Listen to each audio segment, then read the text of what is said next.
Ja nüüd tere kõigile, tere Margo. Tere Kai. Mul on hea meel, et sa teinud aega tulla meile külla.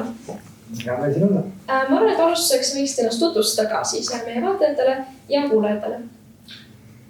Margo, Rocca al Mare koolis 2001. aastast vahepeal väikeste vahedega, aga enam-vähem teinud väitlusklubi ja kõne ja väitluse valikainet. Natuke muid asju juurde. Ma tahaks alustada esimesest küsimusest, mis on nagu natuke laiem, on ju. Et sa oled hästi palju teadlikult tegelenud argumenteerimist nagu oskusega, esinemisega, põhimõtteliselt nagu teadliku mõtlemisega. Et mida sa tunned, mida sa sulle ise on juurde andnud, kui sa oled nagu päris teadlikult nagu tegelenud nagu mõtlemisvõimega? Esimesest vastusest saavad aru kõik need, kes on malet mänginud. Kui sa võtad kellegi, kes on oskuslik maletmängija ja siis ta hakkab mängima malet kellegi, kes on alles äsja õppinud malet mängima, siis ta näeb ette mitu, palju käike rohkem kui siis see, kes on äsja malet õppinud mängima.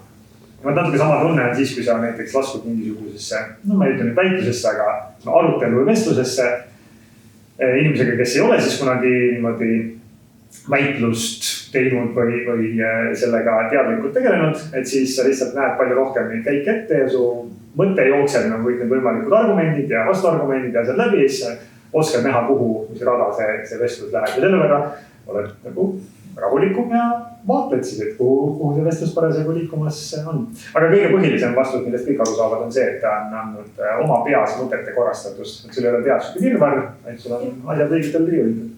Mul on ise ka nagu sinu õpetustega kokku puutunud, on ju, me pean nagu ütlema, et isiklikult sa tunned ennast palju kindlamini, kui sa esined, siis nagu jällegi nagu see struktuur annab sulle aluse nagu võime nagu põhimõtteliselt mingitel nagu pidepunktidele toetuda.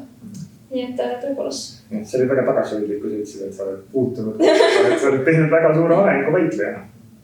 Jah, okei, aitäh sulle tõesti, et ma väga hindan meie nagu Rocca al Mare kooli väitlusklubi.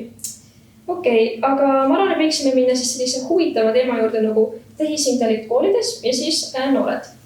Aga ennem, alustame sellest, et sinu töö on sisaldanud palju tehisintellektiga töötamist. Kust tuli sinu jaoks nagu valik siis nii palju kokku puutuda sellega või siis sa tunned, et tehisintellekt nagu ise leidis siin? No vaata, kui inimintellektiga tegeleda, sest argument on inimintellekti kõige nagu selgem, parem väljendus, mille meie tsivilisatsioon on leidnud selle 8000 aasta jooksul. Ja siis, kui korraga tekib üks tehnoloogiline süsteem, mis on serva pidi hakkab lähenema sellele, mida nagu inimintellekt endast kujutab, siis on varu põnev. Esimene chat-GPT, mida ma hakkasin niimoodi näppima, oli, ma mäletan, kas 2.0 või 2.5. Ja see oli väga hädine, aga seal olid olemas nagu algelised tunnused sellest, et ta suudab moodustada mingeid selliseid intelligentseid vastuseid. Ja siis mul läks asi ikkagi nagu hästi põnevaks ja sealt peale see kuidagi juba on olnud selline loomulik ja ka ühtlasi väga kiiresti kasvav põnevus ja huvi, siis see, kus ta on 3-4 aastaga, kuhu see on areng jõudnud on. Iga päev peab imestada jälle mingit uut asjad. Aga jah, me tegime siin koolis suvel, näppisime ja leiutasime, mida paljud ei teast. Küll suve vahe, maja oli lühikümi. Kui me Hannesega siin klassiruumides, Hannes ja Freiaga, Hannes ja Vaare. Siin klassiruumides istusime ja siis nukutasime, et kuidas võiks AI olla tulevikus kooli ellu kaasatud. Aga kas sa ütleksid, et sinu nagu esimene kokkupuute tehisintellektiga oli nii, et sul oli puhtast nagu uudishimust, mitte niimoodi, et nüüd ma kohe nagu tean, ma hakkan seda tööalaselt nagu kasutama? Ja see oli sama uudishimust näppimine. Ja vaata, kuhu see siin välja on toonud, päris vahva. Absoluutselt. Hästi.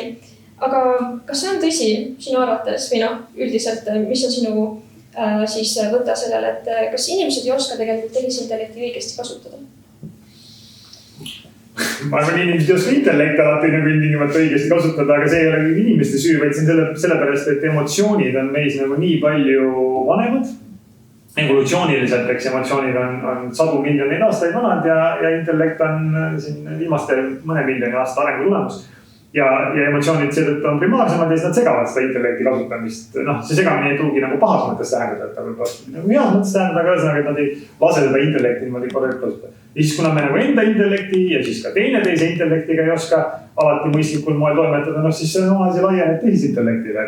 Et need, kes on, ütleme, näiteks väitluse või argumendi õpetuse kokkupuutunud, ma just üleeile lugesin uuringut, kus oli vaadatud suhtlusoskuste, just siis selliste ratsionaalse argumenteeritud suhtlusoskuste ja AI promptimise oskuste vahelist seost. Väga tugev korrelatsioon.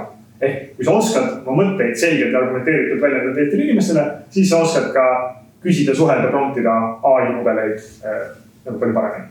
See ongi see väga huvitav lähtekoht, et kuidas siis sa tunned, et kuidas keskmine inimene nagu praegu kasutab seda tehisintellekti? Kas sa tead, et see on olemas, mõnikord nagu huvi pärast nagu teeb see midagi, põhimõtteliselt siis jätabki ta sinna paika? AI rakenduste arendajana on see eelis, et sa näed, mida teised inimesed teevad. Ehk me nagu backendist nagu taustalt näeme, kuidas siis inimesed AI mudelitega suhtlevad ja väga sageli ta on niimoodi, et inimesed on mõelnud mingi asja peale, mida nad siis tahavad. Kirjutavad selle tihti lühilausega, mitte väga viisakalt ja mitte väga grammatikareegleid nagu neist kinni pidades, kirjutavad mingi nagu tee mulle see. Ja siis keelemudel üritab siis aimata aistimata keskkonda, ta ei tea, näiteks siin ta praegu, ta ei teaks, et kus me istume, kes sa oled, mis su ajalugu, mis meie nagu ühine mingi seos on, ta kõik see on teadmata, ta näeb ainult seda ühte lauset. Ja siis ta selle pinnalt pakub mingi vastuse. Ja kui see vastus ei vasta siis inimese sellele soovitud mingile ideaalkujutusele, siis inimesed lõpetavad ära. Tegelikkuses siis, kui sa AI-le natukene annad seda nagu aistingut keskkonnast ja kontekstist, kirjeldad mõne lausega pikemalt, et mis nagu see kontekst on, mida sa saada tahad, mis suunas, ja siis paar korda edasi tagasi põrgata. Siis läheb kohe palju paremaks. Näiteks täna üritasin talle öelda, et ta teeks ühe lihtsa joonise, midagi sellist, nagu inimene koosoleku käigus teeks markeriga valgele tahvlile. Alguses ta tegi mingi ufo-lae, mingi jumala palju detaile, mingi värviline pilt, nagu, te olete näinud AI pilti teategi. Siis ma ütlesin, et teeme lihtsamalt. Ja siis ma 7 korda vist ma täpsustasin talle, võtsin värve vähemaks, ütlesin, et lihtsamalt ei joontega, ära kirjuta sinna peale nii palju sõnu. Ja lõpuks ma teen täpselt sellise joonise, nagu ma ei tea, koosolekut pidav inimene teeks niimoodi 3-4 minutiga valgele tahvlile oma jutu taustaks. Aga selleks läks, pidi nagu minema samm-sammult. Ei ole niimoodi, et kohe esimese korraga saad alati selle tulemuse kätte. Aga mida me taustalt siis kasutajatelt näeme, kasutajad proovivad korra ja saanud alla. See on tõesti väga huvitav punkt, sest tegelikult, kui me vaatamegi, milles on nagu tehisintellekt kõige parem, siis see ongi nagu infootsi, on ju. Põhimõtteliselt nagu tohutus selles infomaailmas, kui ta leiabki täpsed asjad ülesse. Ja nüüd nagu sinu kirjelduse järgi nagu ta nagu panebki sulle nagu tohutu info nagu virvarri nagu pildina siis ette. Jah, aga ma tahaks selle öelda, et see ei ole erinev sellest, kuidas inimesed teineteisega sageli suhtlevad. Inimesed teineteisele ütlevad ka teinekord mingi, ütlevad ühe lause nagu, et ma arvan nii. Ja siis, kui teine ei saa sellest täpselt samamoodi aru või ei ole kohe sellega nõus, siis on umbes, et ma ei tea, ma olin midagi muud või et mis iganes. Et selle asemel, et natuke seletada, natuke tuua mõni näide, klassikaline argumendi struktuur, eks ole, ja kohe teisel tekib palju parem arusaamine, et mis su seisukoht on, miks sul selline seisukoht on. Ehk et ikkagi suhtleme tehnoloogiliste süsteemidega nii nagu me inimestega suhtleme, sest intellekt on intellekt, olgu masinlik või teised nagu looduslik. Aga liigume selle juurde sinu varasemate väljaütlemistega. Et sa oled ütlenud, et ei seda mitte ei programmas kuskilt. Jaa, ma teen põhjaliku väljatööd igal asjal. Ja ka, sa oled kindlasti ise ka maininud meie klubis, et põhimõtteliselt nagu tehisintellekti ja demokraatia nagu vastuoludes on ju, et kui tehisintellekt olemuselt on nagu tohutul kiire on ju, siis demokraatia nõuab ju seda aega, läbimõtlemist on ju arutamist. Et kui me nüüd on ju siin on algatatud selline haridusprogramm Tiihüpe on ju 2025, mis ongi president Alar Karis on ju meil algatanud siin, et nüüd kaasame rohkem tehisintellekti õppesse, et kas sa arvad, et nagu see nagu programm ongi võimalus, kus me nagu saamegi nagu muuta natukene tehisintellekti aeglasemaks, aga nagu samas nagu efektiivsemaks on ju, mis nagu olekski ju pigem kasulik meie demokraatia. See algatus on hea. Igal juhul, ütleme, et tehisintellekt ära ei kao kuskile. Ta on tulnud, ta on siin, me kuidagi peame temaga suhestuma. Kui sa õpid temaga suhestuma, varastest klassidest peale ja su õpetajad oskavad teda kuidagi mõistlikult põimida sellesse koolitöösse, siis sa oled palju paremini valmis selleks maailmaks, kus sul tuleb temaga tuleb või tahad temaga koos kasvada ja mõistlikult edasi tegeleda. Nüüd, Tiihüpe iseenesest ütleb praegu, see on üsna nagu värske ja toore programm ja täpselt ei tea, mis sealt kõik tulemus on. Aga hetkel ta ütleb, et anname õppijatele ja õpetajatele ühe seadme, kus siis kasutada, anname ChatGPT Pro konto ja õpetajate puhul anname ka natuke koolitust. Ja need on head asjad, aga mille juures siis, mida seal nagu ilmtingimata ei arvestata, on see, et keelemudelite arendajad, eks Google ja OpenAI ja teised. Nad üritavad teha seda, mis sa ütlesid. Nad üritavad teha paremat teadmist ja otsimootorit. Ehk nad üritavad võtta nii-öelda nagu siis selle Google otsimootoril seda krooni ära, et inimesed kasutaksid AI mudeleid teadmistele juurdepääsu kohana.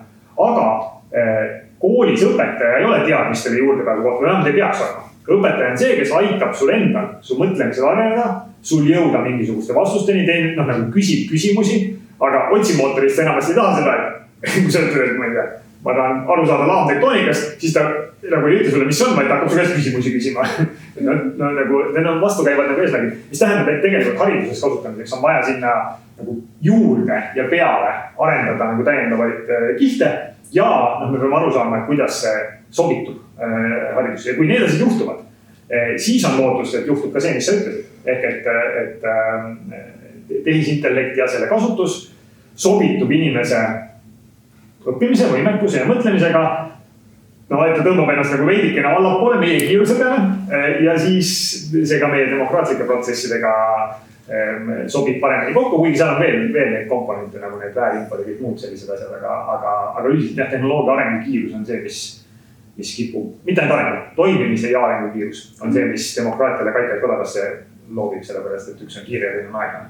Aga inimesega on natuke sama asi, et inimene ei ole nagu nii kiire ja meis ümberringi nagu seda pinget ja stressi kerib päris palju üles see, et tehnoloogiline ühiskond, nagu see tehnoloogia pool töötab väga kiiresti. Ja siis meil on tunne, et me ei jõua järgi. Ja see tekitab seda pinget ja no siis kõik need vaimse tervise juunenid. Okei, see kõlab väga loobised või kõik õigesti, aga ma pean seda küsimust küsima, mida ma arvan, et kindlasti mõned mõtlevad, kes praegu ka kuulavad. Kindlasti õpetajate ja õpilaste seas, aga mis siis, kui see õpilane hakkab kasutama nagu mitte nii eetiliselt seda, et lasebki kõik kodutööd ära teha, lõpuks ta nagu ei kasutagi rohkem oma aju? Mis ikka, kodutööd on valesti antud, või mitte valesti, kodutööd on antud lähtuvalt eelmisest õppimise paradigmast, tuleb ümber teha arvestades uut õppimise paradigma, et kodutöö ei ole selline, no ütleme näiteks, kui me võtame mingisuguse kõne ja väitluse valikaineks, siis ma seal esimesel tunnil ütlesin kõigile, et kõik nagu AI-mudelite värkide kõik kasutus väga teretulnud, laske. Aga asja point ei ole see, et GPT teeb sulle nagu ühe argumendi. Asja point on see, et sa tuled ja väitled, ehk sa oskad seda argumenti kasutada, sa oskad kuulata, kuidas teised selle argumentile vastavad, sa oskad selle üle arutleda. See, et see GPT selle argumendi sulle võib-olla nagu ilusti sõnastanud on väga tugevasti olla. Ehk et nagu ülesanded on vaja anda ja kohandada sellised ja see on selle tiihüppe nagu siis nagu päris süke tuumne sisu, et kuidas hariduse õpetamine muutub arvestades, et maailma tulevik on masinintellekti ja inimintellekti nagu ühine teekond. Loodetavasti on ühine teekond, mitte nagu... Clash. Ma ei tea, ma olen nagu ise ka nüüd selle mõelnud ja mis sa nagu arvad sellest, et selles suhtes, kui nagu kool saab tulla ja nagu näidata õpilasele, kuidas efektiivselt kasutada seda tehisintellekti, nagu kui tunnis nagu õpidki seda ja nagu sa harjud seda tegema, siis lõpuks see õpilane võib-olla ei lähegi tehisintellekti juurde, et hei, kirjuta mulle see, või ta oskabki nagu efektiivsemalt ja nagu ta ise ka leiab selle motivatsioonid nagu teha nagu need õigemad nagu käigud või siis sammud läbi tehisintellekti. Mõnda asja ikkagi on nagu päris loogiline tulevikus lasta masinale ära teha, mida masin lihtsalt siiamaani ei suutnud teha, ma ei tea, mingite tüütute e-kirjade kirjutamine. Seda kindlasti, jah. See nüüd on natuke niimoodi keelpõses jutt, aga üks hiljutine küsitlus õpetajate hulgas, mitte Eestis, näitas, et milleks AI-d õpetajad täna kõige rohkem kasutavad, on nagu lastevanemate kirjadele vastamiseks. Ehk et mõnikord võib mõne siis sellise ülesandega masinale anda ja pea ilmingimata ise tegema ja meie kasutamise oma inimlikke selliseid potentsiaalde ja suutlikkusi seal, kus me oleme nagu head või kus me lihtsalt tahame ennast teostada. Aga ma olen see nagu selline personaalse lähenemise potentsiaal, mis selles AI-s ikkagi nagu peidus on. Üks keemiaõpetaja, ma arvan, ta on Pelguline riigigümnaasiumi keemiaõpetaja, ütles, et tema kasutab siis näiteks selliselt, et tal on klassis õpilased, kelle jaoks see klassi üldine tase on lihtsalt nii lihtne. Et esimese mingi 5-10 minutiga neil on kogu tunni ülesanded nagu neil tehtud või lahendatud. Ja siis nad ülejäänud tunni lihtsalt igavlevad.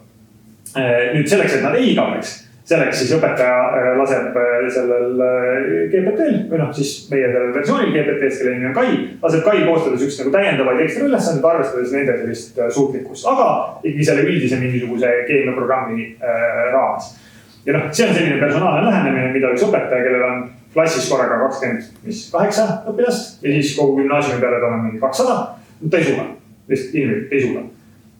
Õpetaja pluss GPT juba täitsa hakkab suutma. Ja kui sul mingi asi on huvitav, siis sa, sind ei huvita nagu nii väga teeb vastus, et okei, selle vastuse sa tõenäoliselt saaks, ma ei tea, kalkulaatorist või mingist, Google ka mingi vastus mõtleb sulle välja. Sind huvitab see nagu protsess, sind huvitab selle asja tegemine, eriti kui saad seda kuidagi pärast kasutada mingil projektis kuskil õpetamine ja õppimise muud.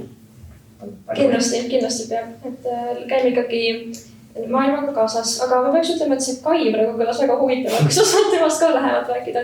Mis siis on tema ja ChatGPT erinevus, kui seal üldse on? Kai on siis üks nendest 2 tegelasest, kelle me siin suve jooksul Hannadega välja nuputasime, kes on õpetatud olema õpetaja assistent. Ta ise, kui ma küsisin ta käest, et mis su nimi on, ma ütlesin talle, et inimestel on kombeks nimesid kasutada. Et kui ma su poole kuidagi tahaks pöörduda, et oleks tore, kui sul ka nimi oleks, et okei, mu nimi on Kai. Et see on tal oma võetud nimi, meie pole talle seda pannud. Kai, no see sama vahe, et ma sulle enne siin hakkasin rääkima, et kui sa võtad selle, mis me ütleme, siis nagu toore ChatGPT, siis tema on loodud sulle nagu vastuseid andma.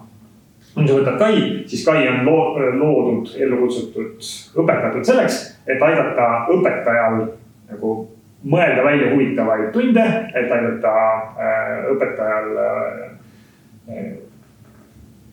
leida õpistrateegiaid, metoodikaid, ka materjale, mis nagu mingi huvitaval moel toetaks seda õpieesmärki, mis ta on siis nagu püstitanud. Ehk ta nagu kasutab neid baassuutlikkusi, aga ta on nagu teise nurga alt käituma pandud. Võib-olla see on kõige selgem. No ma soovime palju edu ja jõudu siis nende arendustega.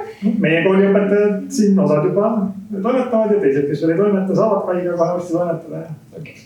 Eks ma siis uurin ka pärast selle Kai kohta. See ei ole ainult õpilased teavad ja kasutavad ChatGPT. Aga mis sa muidu arvad, et kui me räägimegi rohkem sellest tehisintellekti kaasamisest õppesse, et kas sinu arust peaks olema mingisugune vanusepiir ka, et näiteks kas juba esimeses klassis peaks tutvustama seda tehisintellekti või seal on mingisugune õige hetk siis, millal seda nagu õpilastele esitada? Minu lapsed lasteaia, ma ei tea, et nüüd päris lasteaia esimesel aastal, aga võib-olla juba esimesel aastal mingite robotitega küll mängisid, kus robotidel järgis mingit värvilist joont ja siis piuksus see robot nägi välja nagu lepatriinu ja ta tõenäoliselt nagu sumises, ma ei mäleta enam, aga ja siis kõikides ülejäänud lasteaia aastates olid need mingid järjest nagu keerukamad robotid, millega nad seal leiutsid. Ma ei näe, miks selle roboti sees ei võiks AI elada, kes siis nagu tänasel päeval, kui sa võtad oma telefoni, siis AI oskab vaadata ümbrust, suhestuda sellega, oskab sinuga häälega rääkida. Ma täna terve lõunasöögi aja rääkisin AI-ga niimoodi häälvestlusena, et miks selle roboti sees ei võiks siis AI olla. Võib-olla me näeme, võib-olla tekib mingit teaduspõhist materjali, mis ütleb, et mingil põhjusel on tehisintellekt kuidagi nagu nii palju erinev inimintellektist, et vaat nagu nüüd see lapse lähedale kindlasti ei suuda. Aga tegelikult me tänaseks teame, et aju areng lõpeb.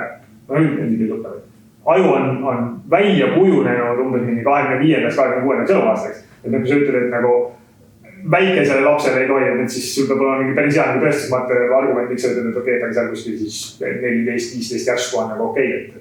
Täna ma ei tea ühtegi sellist uuringute tõestust, mis ütleks, et seal on nagu tehisintellekti spetsiifiliselt. Jah, on mingid ekraani asjad, on mingid nagu mitte isegi nutiseadme asjad, vaid nutiseadme rakenduse asjad, et kuidas rakendused on tehtud nagu su dopamiinisüsteemi liiga palju ära kasutama.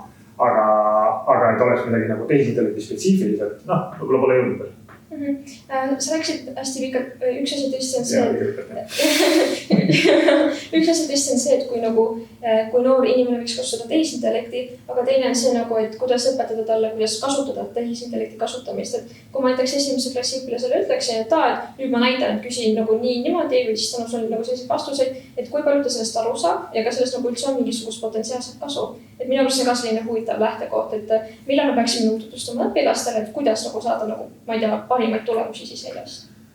Üks asi, mis öeldakse lapsevanematele, paljud lapsevanemad ei tee nii, aga paljud ka teevad. Kui lapsel tekib küsimus, ükskõik mis vanuses, ühel hetkel nagu seal 4-aastasena tekib nagu juba miks küsimusi, aga miks. Kui lapsel tekib küsimus, ära jätta küsimust vastamata. nagu vasta, isegi kui sa lühidalt vasta. Sellepärast, et sel hetkel on huvi ja huvi on nagu õppimise nagu super suur käivitaja. Ja kui sa siis vastamata jätad, siis tal ühel hetkel võib-olla enam ei teki küsimusi või tal tekib, aga ta ei julge taha, ei näe mõtet neid nagu välja küsida ja sealt hakkab mingi selline nagu õppimise allakäigu trepp minema. Nüüd, arvestades, et vanematel on sama muud tegevust oma elus, siis kui sul on kuskil nurgas üks lepaldinu, kes sel hetkel, kui küsimus tekib, annab nagu lihtsa, selge, lühikese vastuse sellele küsimusele. Mina ei näe, et see halb on. Mina arvan, et see... Ja tehisintellekt on meie enda järgi õpetatud. Ta on suhtlema õpetatud meie enda järgi, ta on mõtlema õpetatud meie enda järgi. Seega, ma arvan, võib juhtuda vabalt, et hoopis lapsed on need kõige loomulikumad suhtlejad. Minu piiga käib 4. klassis. Ta on nüüd, eelmisest aastast alates on neid meie enda arendatavaid tehisintellekti asju niimoodi kasutada saanud. Ma ei näe küll, et sealt oleks nagu ühtegi muret või takistus või probleemi tekkinud. Ma ka ei välista, et midagi kuskilt selgub. Okei, aga juttu oleks ka nagu väitlusele omane. Meil on nii poolt ja vastu argumendid, meil on kõik asjad läbi kaalutud. Äkki sa tooksid ka paar mure kohta või paar kohta, mida sa praegu näed, kui nagu sa tegeled nende projektidega? Terve rida on lahenduse juba saanud, ma nimetan ühe näiteks ära. Mul oli see suur mure, mida siin Eestis ka mõned inimesed käisid ringi ja rääkisid, on see, või oli see, et kui meil on siis nagu see üks tehisintellekt ja siis ta järsku otsustab, et inimene on nagu tema jaoks tarbijatu või et inimene on lihtsalt nagu liiga rumal, et see planeedil eksisteerida, et siis ta on kuidagi vabaneb meist. Umbes üks Terminaatori filmistrateegiat või need stsenaariumid. Ja mul kogu aeg oli peas see vastus, et okei, aga ärme teeme ühte AI, teeme mitu. Siis nad hakkavad omavahel konkureerima, nagu inimesed omavahel konkureerivad probleeme lahendada. Õnneks nii ongi läinud. Et meil on nagu Grok, meil on Claude, meil on Llama, meil on ChatGPT, meil on Copilot ja nii. Ühesõnaga, ma just vaatasin eile neid keelemudelite, masinõppemudelite arvu Hugging Face'is oli 1,497 miljonit erinevad mudelid. Need me teame neid suuri, aga tegelikult seal all on väga palju nagu väiksemaid mudelid. Nii et see mure lahendab. Aga on mõned asjad, mida AI veel ei ole mis ma arvan, et me võiks teha. Näiteks, tal ei ole emotsioone. Ta suudab neid suht nagu adekvaatselt teeselda, aga tegelikult tal ei ole neid. Selles võib olla mingi oht. Aga inimene, mingid asju, mis sinuga oskama argumenteerida. Tervet suurt hulka asju. Aga kui keegi küsib sul väärtuste kohta. Näiteks, et miks inimelu on väärtus? Seda on keeruline argumenteerida tõestusmaterjali põhiselt. Me teame, et me kokku leppinud, et me kõik nagu tunneme naha ja karvadega, et on. Aga argumenteerida nagu ratsionaalselt on natuke raskem. Ja võtta, et kui selliseid nagu väärtusarusaama ei ole AI, siis sealt võib ühel hetkel nagu tekkida mingi selline nagu oht. Väärtusarusaamad on seotud emotsioonidega, nagu emotsionaalse süsteemiga. Et see võiks olla. Võib-olla võiks AI sugu ka olla, et on nagu mees-AI, nais-AI. Sellepärast, et praegu siin on analüüsi selle kohta, et praegu AI kipuvad olema ikkagi nagu rohkem sellised mees-AI. Sellepärast, et arendajad on ülevoolavad mehed, kahjuks maailmas jätkuvalt. Ja sellest tulenevalt, kogu selline mõtlemine või treening metoodika lähenemist kõik on nagu domineerivalt sellised maskuliinsed.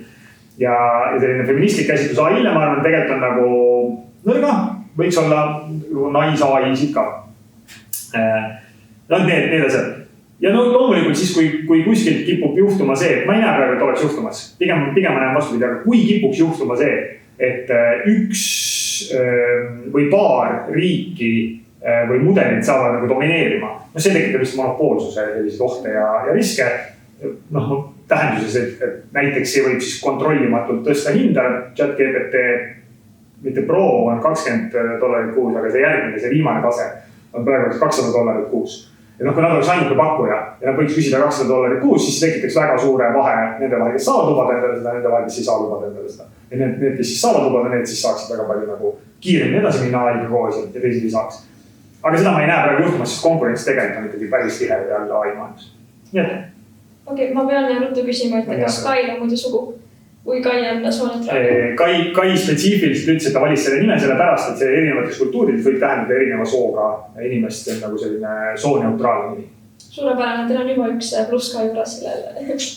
Aga mis sa ütleksid, missugust programmi sina kõige rohkem oma elus kasutad, mis sa püüadki nagu teadlikult nagu balansseerida kõiki natukene siit-sealt? Ma jälgin kõiki, kui sa küsib, mida ma kõige rohkem kasutan, siis ma kasutan ChatGPT kõige rohkem, aga ma ei arva, et ChatGPT täna oleks kõige parem mudel. Ma arvan, et tegelikult olenevalt päringust natukene, aga Grok, Claude ja DeepSeek annavad mingitel juhtudel nagu paremaid tulemusi. Nii et kui ma tahan eriti head tulemust saada, siis ma lihtsalt annan sama päringu nagu mitmele. Ja siis võtan sellised parimad nopped. Ehk siis, kui ma olen kodus ja pole kedagi seal ja ma tahan väga väidelda, siis ma nagu võtan ka oma tehisintervjuu lahti ja hakkangi väitlema. Väitlemiseks on super.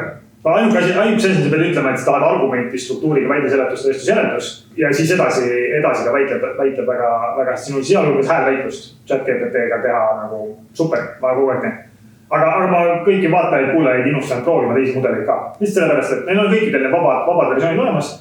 Et siis saab natuke aru sellest, et nad veidi suhtlevad erinevalt ja erinevad tugevused, aga mind on üllatanud võib-olla viimased, ma ei tea, kuu-paari jooksul Grok 3, mis on siis see XAI. See on hämmastavalt arenenud võrreldes Groki varaste versioonidega. Aga räägime siis sinu väitluskogemusest, et sa oled väga mitmekülgne inimene, sul on palju tegevusi olnud oma elus. Aga sa oled harrastanud ja siiani on ju mingil kujul sinu harrastad väitlemist on ju, et see on isegi viinud siin rahvusvaheliste teedeni. Kuidas sa tunned, et miks sa leiad ja veel kuidas sa leiad aega tulla Rocca al Mare kooli nagu väitlusklubisse nagu juhtima seda ja nagu meid nagu noori niimoodi siin arendama? See on nii lihtne küsimus.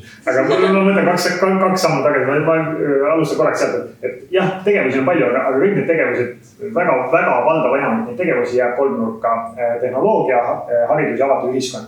Ja väitlus jääb siis sellele haridus ja avatud ühiskond teljele. Ja sellel teljel väidelda saab maailmas erinevad. Meil on poliitväitlused, kohtuväitlused ja nii edasi. Ja siis noorte osas on meil võistlusväitlus ja väitlusharidus. Ja mind on kogu aeg palju rohkem tõmmanud sinna nagu, kogu aeg, see on juba. Alguses ma alustasin, siis ma ikkagi tegin seda võistlusväitlust, aga ühel hetkel üsna varsti ma liikusin sealt edasi rohkem sellise nagu väitlushariduse poole.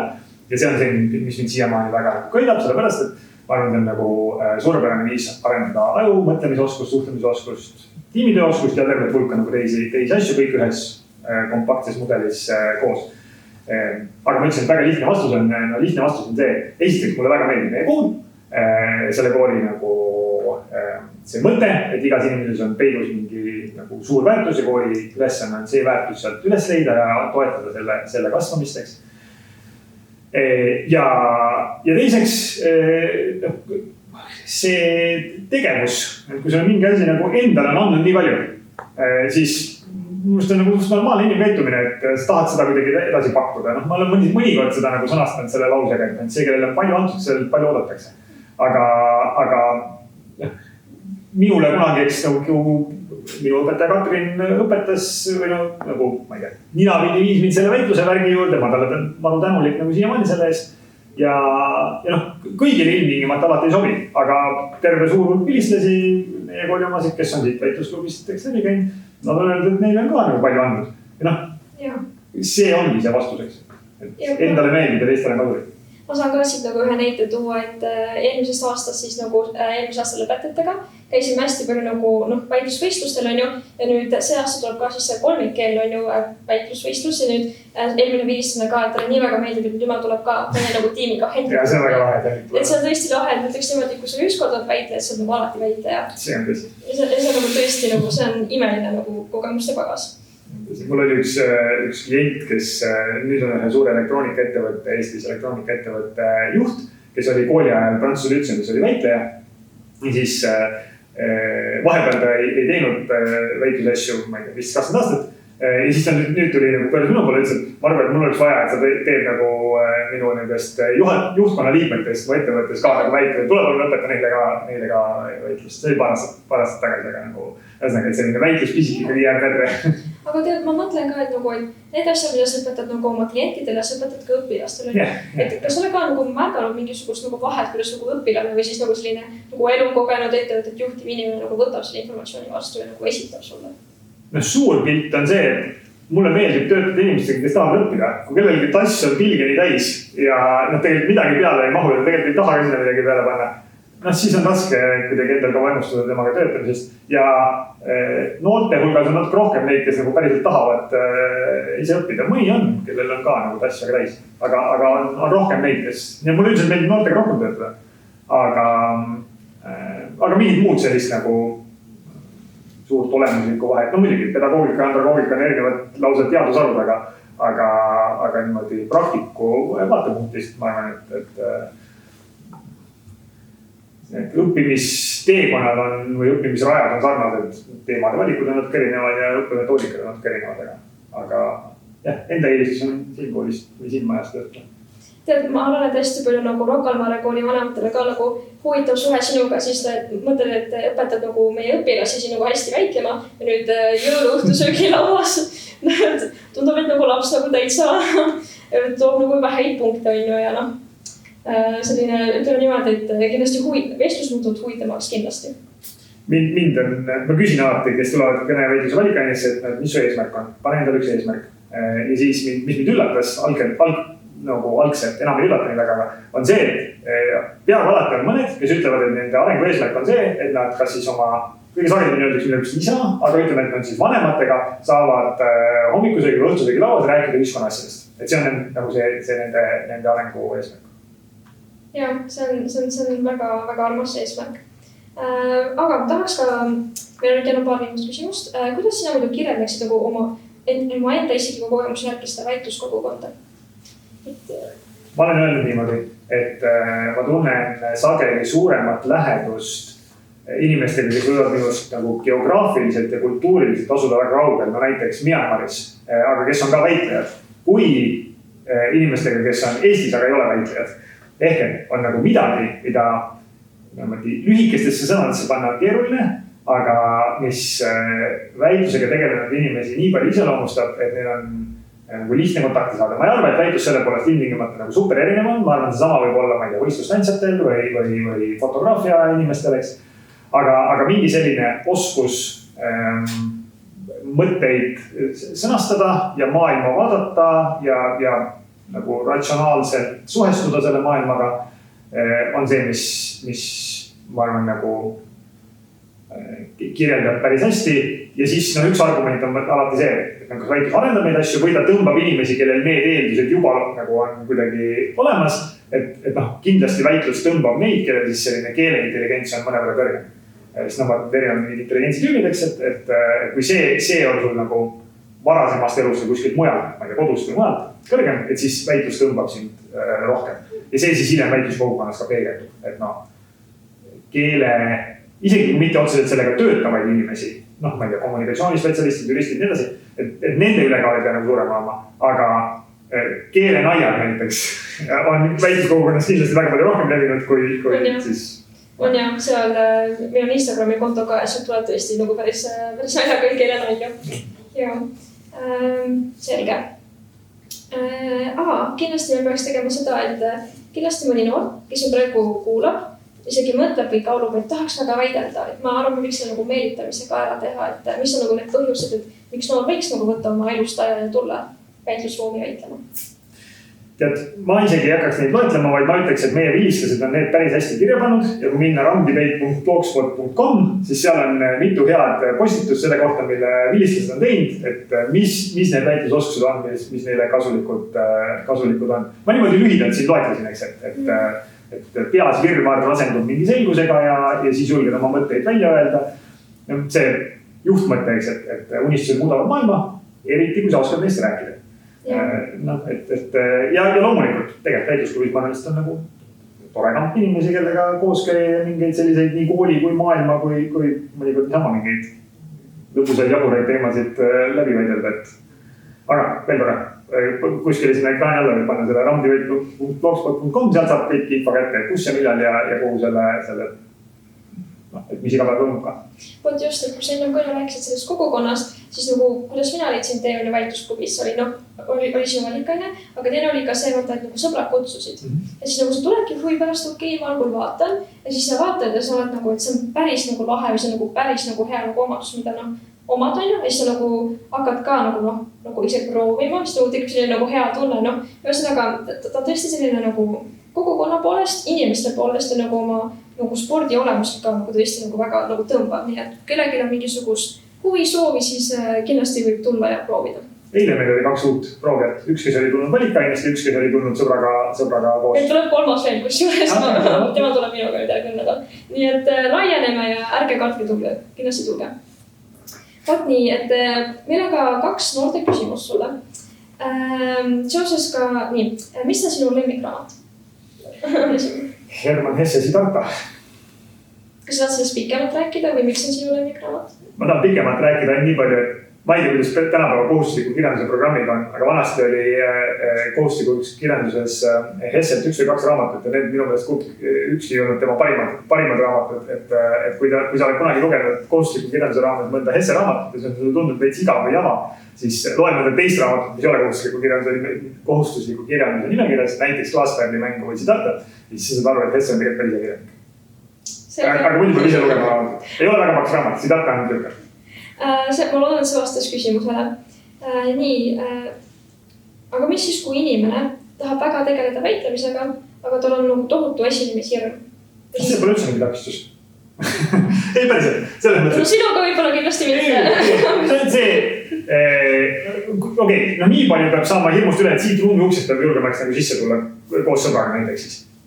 Aga valikainesse tulevad need, kes mitmed seal ütlevad, et oli siuke eneseületus tulla. Aga kuna valikainesse kunagi nagu otseselt ei pea esinema, siis tore on lugeda neid tagasisides, et ma ei pidanud, aga ma ikkagi nagu ületasin ennast, ma võtsin selle nagu väljakutse vastu, et kui ma juba siin olen ja siis proovisin ja seal on selliseid loomesukest turvalist keskkonda, et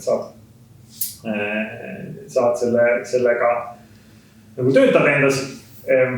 Ma ei tea, üks lühike lause, et iga normaalne närvisüsteem peab ärrituma või käivituma, kui ta astub teiste inimeste ette rääkima. See on normaalne, need on nagu evolutsioonilised põhjused, liiga pikalt praegu siin lahti rääkida. Aga on oskuste komplekt, millega sa saad selle juhtida selliseks nagu positiivseks elevuseks, mitte selliseks halvavaks hirmus. Ja see on oskuste komplekt, see ei ole nagu midagi, mis on kaasa sündinud või geneetiliselt kuidagi tulenev või mis iganes. Mõned lihtsalt on saanud oma kasvuperes ja varastes klassides rohkem nagu või hobidega seoses rohkem esineda, siis neil on see nagu tekkimisoskus juhtida seda selliseks positiivseks elevuseks. Teised ei ole, neil on siis hea üldse oskus omandada, aga see on ainult oskuste komplekt, nii nagu, ma ei tea, noole viskamine märklaule või mis iganes. Ja ma ise ka mõtlen, et millal veel kui siis praegu, et praegu sa oled koolis, saad olla klassiruumis, võib-olla kaamerad ees, võib-olla meie praegu ei olema, aga selles suhtes, et kindlasti tasub alati ennast proovile panna.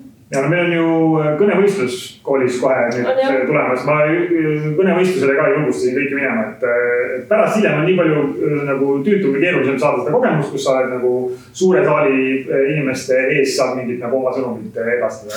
Hea koolis proovida. Kindlasti. Nii, me oleme jõudnud siis viimase küsimuse juurde.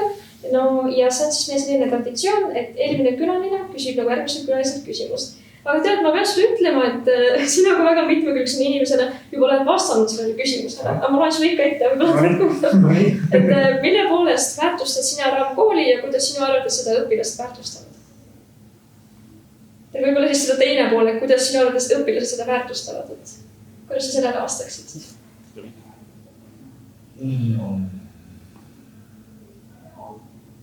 Ma ei tea. Mul ei ole mingit ühtset pilti nagu Rocca al Mare õpilasest või õpilastest. Minu siin on nagu nii, see, mida see kool hästi teeb, on see, et ta toetab seda igaühe nagu endaks olemise arengut. Et kes tahab nagu foto ja video asja teha, saab seda teha või ma ei tea, filme teha. Ja kes tahab spordi asja teha, meil on nagu suurepäraseid supersportlased siin koolis. Ja igasuguses erinevas suunas, et ma ei oska vastata, sellepärast, et mu peas ei ole mingit ühtset terviklikku kujutust Rocca al Mare õpilasest. See on meil 4. osa, aga see on meil esimene kord, kui ei osata vastata. Ma arvan, see vastus kipub olema nii palju erinev, iga erineva õpilase õppija Rocca al Mare pere liikme peas. Ja nüüd ma panen sind, I'm putting you in the spot, et sa pead nüüd ka küsimuse küsima järgmiselt inimeselt. Aga kas ma tean, kes järgmine on? Ei, sa ei tea. Aga kas sina tead, kes järgmine on? Jah, potentsiaalselt. Ja, Võin võib-olla vihja ka anda, et kultuuritegelane. Või siis noor tudeng. Okei. Ja see ei pea kuidagi kooliga seotud olema, eks? Okei, no siis mul on üks küsimus, mida ma sageli olen küsinud inimestelt, keda ma ettevõtetesse tööle võtan. Küsimus on see, et sa hommikul üles ärkad, see on bioloogiline paratamatus, su aju ühel hetkel äratab su ülesse. See, et sa edasi voodist välja tuled ja asju tegema hakkad, see on juba teadlik valik. Miks sa teed neid asju, mis sa teed? Miks sa tõused üles ja hakkad tegutsema? Võiks mitte hakata, aga sa hakkad. Miks sa teed? See on huvitav küsimus. Aitäh sulle. Aitäh tulemast. See on olnud väga huvitav, väga sisukas intervju, vestlus isegi ütleks. Et ma loodan, et siin on palju kaasnähta ka noortele. Aitäh, et sa mõtlesid, väga tore.